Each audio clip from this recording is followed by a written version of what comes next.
ये thrombin fibrinogen के पास गया और इससे बोला, ए भाई सुनो। तो बोला क्या हुआ? तो बोला कि आतंकवादी हमला हो चुका है हम लोग के शरीर पर और कट गया है, खून बाहर निकल रहा है, इसको रोकना है, क्या किया जाए? तो कहा कि कोई घबराने की बात नहीं, मैं हूँ ना। ज़्यादातर ब्रेन हेमरेज का नाम सुने होंगे। तो जो हमारे दिमाग की नसें हैं ना, तो बहुत पतली पतली एक तो नसें होती हैं और उसके अंदर भी अगर खून जम गया तो ये क्या होती है, दिमाग की नसें फट जाती हैं। और दिमाग की नसें क्यों फटती हैं? क्योंकि इतना की स्पीड में खून का आना जाना होता है। और जब दिमाग की नसें फट जाती हैं तो उसमें आदमी या तो पगला जाता है या मैक्सिमम कंडीशन में उसकी मृत्यु हो जाती है। Hello friend, welcome to modern classes. दोस्तों, आज इस क्लास के अंतर्गत हम लोग पढ़ने वाले हैं रक्त का थक्का कैसे बनता है, उसका पूरा प्रोसेस आज हम लोग देखेंगे। दोस्तों, आज का सेशन स्टार्ट करें उससे पहले एक आपसे छोटी सी रिक्वेस्ट है, यदि आप नए हैं तो हमारे चैनल को सब्सक्राइब करें और बेल आइकन को प्रेस करें। तो आइए दोस्तों, आज का यह महत्वपूर्ण सेशन स्टार्ट करते हैं। दोस्तों, आज हम लोग देखेंगे क्लोटिंग ऑफ ब्लड अर्थात रक्त के थक्का बनने की प्रक्रिया क्या है। दोस्तों, जब हम लोग का हाथ कट जाता है तो ब्लीडिंग होती है अर्थात खून निकलने लगता है। तो कुछ टाइम के बाद क्या होता है तो खून निकलना बंद हो जाता है अर्थात वहाँ एक पपड़ी जम जाती है, वहाँ एक परत बन जाता है। उसी को हम लोग कहते हैं रक्त जमना अर्थात खून का थक्का बनना। तो खून के थक्का बनने की प्रक्रिया ये लगभग 4 मिनट के अंतर्गत होती है। ऐसा नहीं कि अगर कट गया तो खूब 4-5 दिन बंद करके रखते हैं, ऐसा तो करते नहीं है। 3 से या 4 या 5-6 मिनट के अंदर आपका ये प्रोसेसिंग पूरा होता है।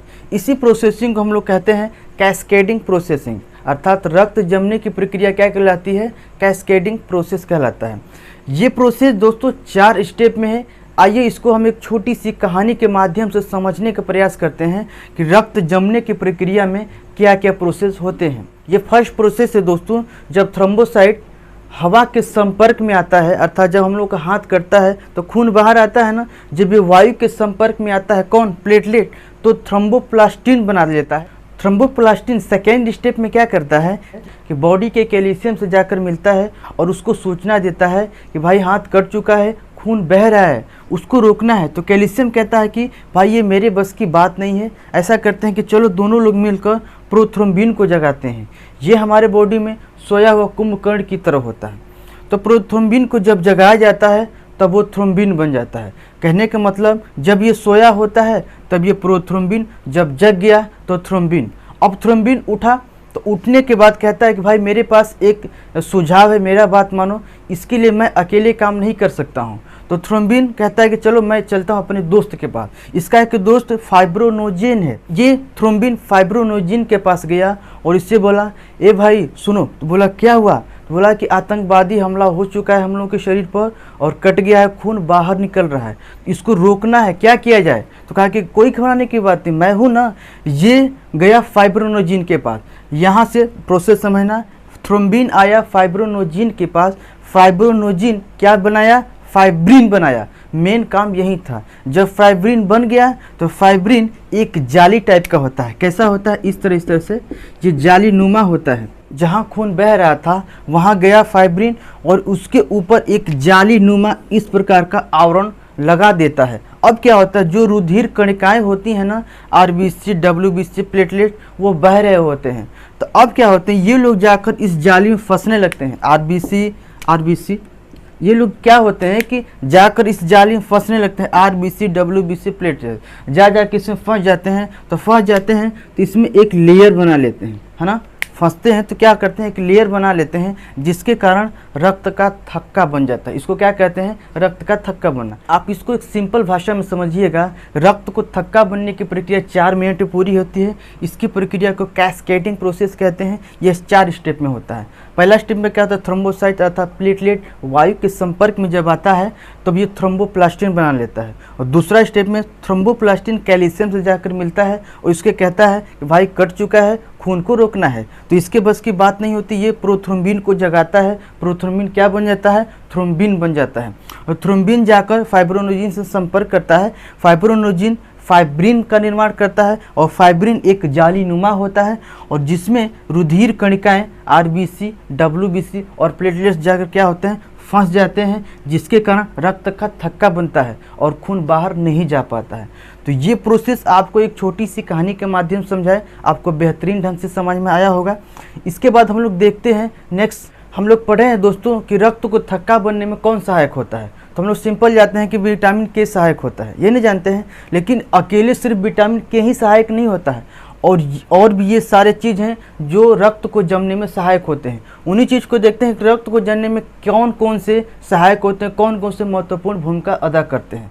पहला रुधिराणु। रुधिराणु में जैसे 3 चीज़ हम आपको बताए थे, आरबीसी, डब्ल्यूबीसी और प्लेटलेट्स। आरबीसी और डब्ल्यूबीसी ये रक्त को थक्का बनने में सहायक नहीं होते हैं। इसमें कौन सहायक होता है? तो प्लेटलेट्स। इसको हम लोग थ्रोम्बोसाइट के नाम से जानते हैं। प्लेटलेट्स होता है जो वायु के संपर्क में आता है तो थ्रोम्बोप्लास्टिन बनाता है। आप लोग पढ़े, पीछे भी पढ़ाए हैं। प्रोटीन के रूप में कौन सहायक होते हैं? तो प्रोटीन के रूप में 2 सहायक होते हैं, फाइब्रोनोजिन और प्रोथ्रोम्बिन। ये दोनों आपको प्रोटीन के रूप में सहायक होते हैं। इसके बाद इसमें कुछ तत्व या धातु के रूप में भी काम करते हैं। तो तत्व या धातु के रूप में आपको याद है, पीछे बताएं, कैल्शियम सहायक होता है। ये कैल्शियम जो है तत्व या धातु होता है, इसी के रूप में यह खून के जमने में ये भी सहायता करता है। इसके बाद विटामिन के। विटामिन के दोस्तों थोड़ा समझ लीजिएगा, विटामिन के जो रक्त को थक्का बनने में सहायता प्रदान करता है, ये कभी कभी क्या करता है कि हमारे लिए हानिकारक सिद्ध भी होता है। वो कैसे? जब कभी चोट लग जाता है और ये शरीर के अंदर ही जब रक्त को जमा देता है तो उस समय क्या होता है कि जो नसें होती हैं ना वो फट जाती हैं। और फटती कैसे हैं? जो हमारे नस में रक्त का प्रवाह होता है ना वो 80 की स्पीड से आता है और 120 के स्पीड से जाता है। आप खुद सोच लीजिए कि जब 120 के स्पीड में जाएगा और उधर से खून को लेकर 80 के स्पीड में आएगा तो आप समझ सकते हैं उसका स्पीड कितना होगा। तो जब हमारा खून के अंदर, जब हमारे बॉडी के अंदर जब खून का क्या होता है, क्लोटिंग हो जाता है अर्थात जम जाता है, तो उस दौरान इसका स्पीड इतना अधिक होता है कि वहाँ की नसें फट जाती हैं। और इस नस को फटने की प्रक्रिया को हम लोग हैमरेज के नाम से जानते हैं। क्या जानते हैं? हैमरेज। आप लोग सुने होंगे कि ज़्यादातर ब्रेन हैमरेज का नाम सुने होंगे। तो जो हमारे दिमाग की नसें हैं ना तो बहुत पतली पतली एक तो नसें होती हैं और उसके अंदर भी अगर खून जम गया तो ये क्या होती है, दिमाग की नसें फट जाती हैं। और दिमाग की नसें क्यों फटती हैं? क्योंकि इतना की स्पीड में खून का आना जाना होता है। और जब दिमाग की नसें फट जाती हैं तो उसमें आदमी या तो पगला जाता है या मैक्सिमम कंडीशन में उसकी मृत्यु हो जाती है। तो ये ब्रेन हैमरेज होने में ये एक बहुत बड़ा भूमिका अदा करता है। तो विटामिन के अगर शरीर के अंदर खून को जमा देता है तो ये बहुत घातक सिद्ध होता है। लेकिन ईश्वर भी ना बहुत दिमाग वाले हैं, वो जानते थे कि विटामिन के ऐसा घटना जरूर करेगा कि शरीर के अंदर क्या करेगा कि खून को जमाएगा, तो इस कंडीशन में हैमरेज होगा और आदमी मर सकता है। इसके लिए उन्होंने शरीर में एक हिपेरिन को बनाया। वह एंटी क्लोटिंग होता है, वो हमारे शरीर के अंदर खून को जमने नहीं देता है। आप लोग पढ़े होंगे कि शरीर के अंदर हिपेरिन खून को जमने नहीं देता है। यह एक अच्छा काम करता है। जब कोई चोट लगता है ना तो उसको शरीर के अंदर जमने नहीं देता है। देखिए एक रोग होता है, आप लोग जानते होंगे, हीमोफीलिया। हीमोफीलिया रोग में क्या होता है कि जो ये हिपेरिन होता है ना ये ज़्यादा एक्टिव होता है, अर्थात ज़्यादा मात्रा में एक्टिव होता है। इसके कारण क्या होता है, जब थोड़ा सा भी चोट लगेगा ना तो अब कट जाएगा और खून बहने लगेगा। और खून बहता है तो रुकता ही नहीं है, रुकने का नाम ही लेता है। इसमें क्या होता है कि व्यक्ति के मरने की भी खतरा होती है, मर भी सकता है। ये अनुवांशिक रोग है। अगर मान लीजिए कि ये हीमोफीलिया हमारे अंदर हो गया तो यह ज़्यादा चांसेस होता है कि हमारे बच्चे में भी हो सकता है। तो ये एक बहुत खतरनाक रोग है। तो दोस्तों आज हमने जो आपको बताने का प्रयास किया, खून के जमने की प्रक्रिया क्या होती है, खून के अंदर कौन कौन से भाग लेते हैं जमने में, आपको बेहतरीन ढंग से समझ में आया होगा। तो आज हमने जो आपको पूरा प्रोसेस खून के जमने की प्रक्रिया को बताया है आपको समझ में आया होगा। दोस्तों ये एक छोटी सी कहानी के माध्यम से बताने का प्रयास किए हैं कि आपके माइंड में ज़्यादा जल्दी फिट हो।